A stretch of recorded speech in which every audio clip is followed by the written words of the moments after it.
राम नमस्कार शुभ सकाळ शेतकरी मित्रांनो, मी छत्री घेऊन अंदाज देत आहे. तर कारण सध्या स्थितीला मी ज्या ठिकाणी आहे रत्नागिरी जिल्ह्यामध्ये इथे खूप जोरदार मुसळधार पाऊस सातत्याने सुरूच आहे. मित्रांनो, आज कुठे पाऊस पडणार जाणून घेऊ या व्हिडिओच्या माध्यमातून. विनंती आहे त्या अगोदर नवीन असाल तर चॅनल सबस्क्राईब करा, या व्हिडिओला लाईकसुद्धा करून घ्या.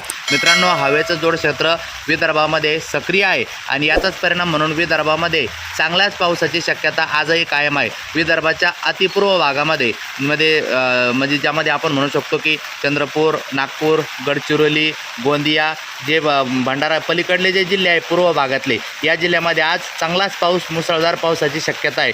तर त्याचबरोबर मित्रांनो, जसं अलीकडे येऊ तसं थोडा पावसाचं प्रमाण कमी आहे. आज बाकीच्या उर्वरित विदर्भात मध्यम स्वरूपाचा पाऊस आहे. मराठवाड्यात विखुरलेल्या स्वरूपात काही ठिकाणी मेघगर्जनेसह पाऊस आहे. तर कोकण किनारपट्टीला मुसळधार ते अति मुसळधार पाऊस आहे. उर्वरित ठिकाणी हलका.